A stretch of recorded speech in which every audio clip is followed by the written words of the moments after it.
Shalom, shalom peuple de Dieu, c'est Maman CC Blessing, c'est Maman Isabelle, c'est Maman Children. Pour ceux-là qui ne me connaissent pas, shalom, que la paix du Christ soit avec vous. En tout cas, que Dieu bénisse tous les gens qui se sont abonnés à ma chaîne YouTube, Maman CC Blessing. Que Dieu vous bénisse. Ceux-là qui se sont abonnés aussi sur TikTok, que Dieu vous bénisse. Sur Facebook, que Dieu vous bénisse. Que Dieu bénisse vos greniers, qu'il bénisse votre maison, qu'il bénisse votre travail, qu'il bénisse vos enfants, qu'il bénisse vos entreprises, qu'il bénisse vos projets. Soyez bénis, que Jésus-Christ vous bénisse. Bien-aimés, ça fait très longtemps que je me suis mise devant vous pour vous parler, pour vous exhorter, pour vous encourager. En tout cas, aujourd'hui, c'est juste l'encouragement. Dieu nous a fait grâce, il a renouvelé sa bonté ce matin pour que nous puissions être en vie. Vous qui me regardez, je bénis Dieu pour votre souffle de vie. Que Dieu vous bénisse, que Dieu soit glorifié. Dieu nous a fait grâce. Nous sommes en vie, nous sommes en bonne santé et nous nous tenons encore devant vous pour vous parler des choses d'en haut. Aujourd'hui, c'est juste une petite exhortation bien-aimée pour nos bien-aimés, en tout cas qui se sont refroidis et qui se sont fatigués pour l'œuvre de l'Éternel. Autrefois, nous avions des ailes, nous avions les premiers amours. Quand on avait reçu Jésus-Christ comme le seul Seigneur et Sauveur, on était toujours présent dans les choses de Dieu. On ne voulait pas s'absenter. On était très motivés. Que ce soit dans l'évangélisation, que ce soit dans quoi que ce soit, tout ce qui engageait l'œuvre de Dieu, on était toujours dans ces plantations. Mais aujourd'hui, avec la pandémie qui s'était abattue, avec les confinements qui s'étaient abattus, avec tous les manigances de l'ennemi, on s'est retrouvé plusieurs fois confinés, surtout ici en France. Et le peuple de Dieu se sont refroidis. Beaucoup de gens commencent à dire, oh non, Maman CC Blessing, nous suivons les cultes sur Facebook, nous suivons les cultes sur WhatsApp, nous suivons les cultes en direct. C'est très bien, mais je vous dirai aujourd'hui, bien-aimé, toi qui me suis, que ce soit une maman, que ce soit une soeur, mon frère, toi qui es fatigué, que l'Esprit de Dieu puisse te donner la force, que l'Esprit de Dieu puisse t'encourager, puisse te fortifier, afin que tu puisses prendre la décision de remettre tes pieds sur les chemins qui est Jésus-Christ, sur les chemins des choses d'en haut. Les choses d'en haut, c'est les choses de Jésus-Christ. La plantation, elle est grande, mais il y a peu des ouvriers. Autrefois, tu étais la première à être à l'église, mais aujourd'hui, ta chaise, elle est vide. Les dimanches, ta chaise, elle est vide, bien-aimé. Mais je voulais juste te dire que Jésus-Christ t'aime. Jésus t'aime. C'est pourquoi il t'invite. Jésus t'aime. Il t'invite de venir dans sa présence, de venir écouter la parole qui change, la parole qui transforme, la parole qui guérit, la parole qui donne, la parole qui nous fortifie et qui nous encourage. Lève-toi, bien-aimé, toi qui es fatigué. C'est pourquoi je voulais juste te dire, la parole de Dieu nous a dit dans l'acte 20, au niveau du verset 7. Tout le monde connaît cette histoire, la résurrection du frère Eutychus. C'est l'histoire de l'apôtre Paul. Apôtre Paul, il était dans la chambre haute. Il était en train de parler avec les disciples. Et son discours était très long, il parlait, il y avait beaucoup de lampes et c'était dans un immeuble.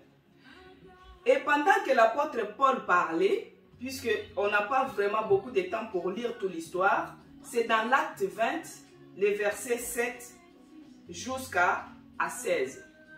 Et pendant que l'apôtre Paul parlait, il y avait un jeune homme qui s'appelait Eutychus.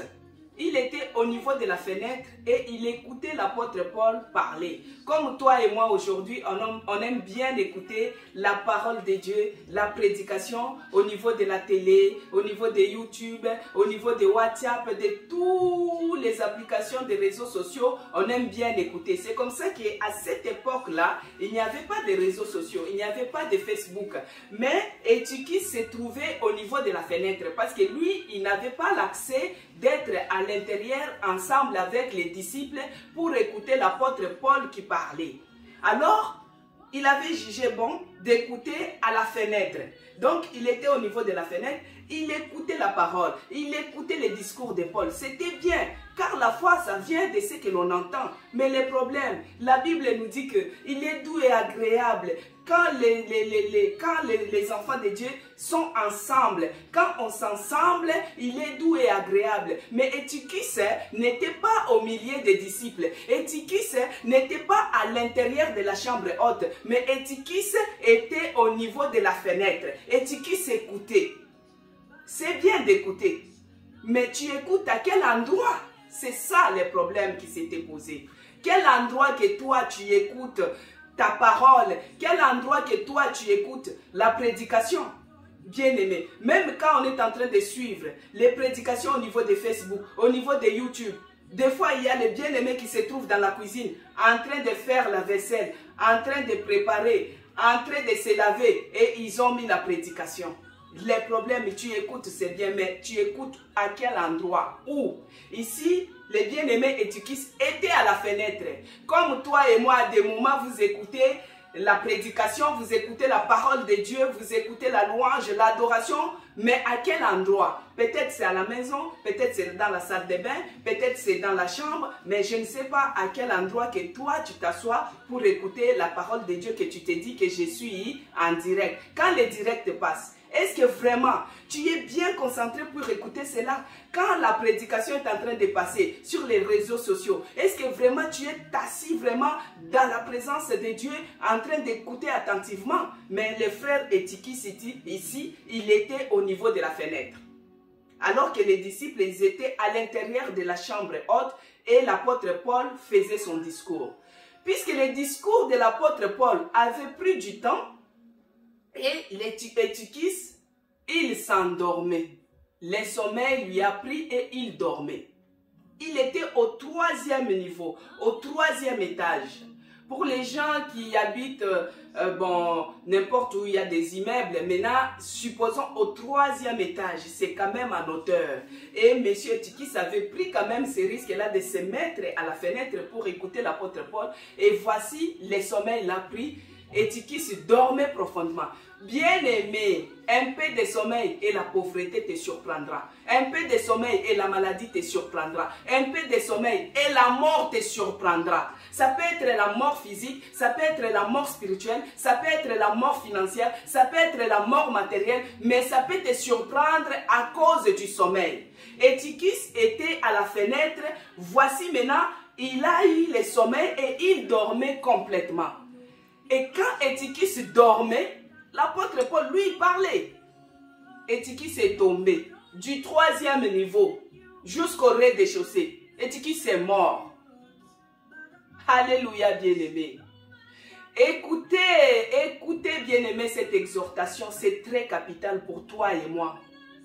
C'est très capital pour nous, les chrétiens, qui se sont refroidis, qui sont fatigués, qui sont découragés.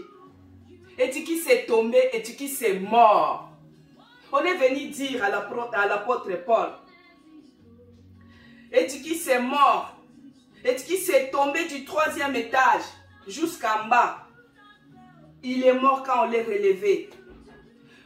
Mais apôtre Paul étant étendu cela, apôtre Paul a écouté cela et il est descendu. Quand l'apôtre Paul est descendu, il s'est penché sur lui. Et il est pris dans ses bras en disant, ne vous troublez pas, car son âme est en lui. Et en fin de compte, Étychus avait retrouvé la vie. Mais ce qui était bien dans tout ça, quand Étychus est tombé du 3e niveau, il y avait la présence de l'homme de Dieu. Il y avait la présence de l'apôtre Paul. Il y avait la présence des serviteurs de Dieu. Il y avait la présence de Jésus-Christ lui-même. Et dans la présence, là où Jésus-Christ règne, là où Jésus-Christ est présent, même la mort n'a pas le pouvoir. Même la mort n'a pas la place. Même la mort n'a pas la place dans la vie d'Étychus. Et voici, le serviteur de Dieu s'est approché, il est descendu et il s'est penché sur lui. Et Étychus avait retrouvé la vie. Alléluia, bien-aimé. Gloire à Jésus. Parce que dans la présence de Dieu, les choses changent. Dans la présence de Dieu, les choses changent. Un peu de sommeil, la pauvreté peut te surprendre. Un peu de sommeil, la mort peut te surprendre. Un peu de sommeil, la fatigue peut te surprendre. Un peu de sommeil, le découragement peut te surprendre. Et toi qui es en train d'écouter la parole de Dieu, oh non, j'écoute sur les réseaux sociaux, c'est bien. Est-ce que tu écoutes à la fenêtre comme Eutychus? Et si l'Esprit de Dieu te touche et que tu es en train de tournoyer, comment tu vas faire? Je vous dis toujours, bien-aimés, dans ma marche avec Jésus-Christ, j'ai toujours eu beaucoup de témoignages et à chaque moment que j'ai l'opportunité de le faire, je témoigne toujours. Je me rappelle une fois, quand je venais d'arriver ici en France, on était dans une maison où on était logé on était en colocation. Il y avait une sœur que j'avais exhortée, j'avais évangélisé et je l'avais amenée dans notre église. Et chaque soir, je lui ai dit, mais puisque on partage maintenant la même foi, on peut commencer à faire la prière en famille les soirs avant de dormir. On prie ensemble, après on part dormir. Cette bien-aimée, un jour, je conduisais la prière d'intercession avant de dormir et l'Esprit de Dieu nous a pris, j'ai conduit la prière. Et cette sœur-là a été visitée par l'Esprit de Dieu. L'onction du Saint-Esprit était tellement forte. La sœur est tombée. Elle commençait à tourner. Elle commençait à se cogner de tous côtés. Et moi, j'étais seule en face de cette sœur. Et c'était le jour de sa délivrance. On était au 4e niveau. Elle commençait à bouger, à faire des bruits, à crier. Moi, je faisais ça. C'était la prière pour dormir, la prière en famille, mais c'était changé en prière de délivrance. J'ai commencé à délivrer, j'ai commencé à prier pour que Dieu puisse intervenir, afin que cette soeur puisse se calmer parce que ça commençait maintenant à déranger les voisins et c'était la nuit. Et Dieu aidant, cette sœur a eu sa délivrance, elle se calma et la paix régna en elle.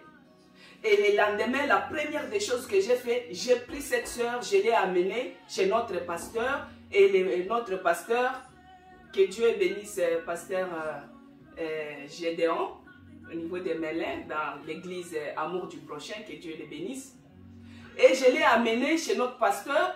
Il a prié pour la sœur et il a continué la délivrance, bien-aimée. C'était waouh avec Jésus-Christ.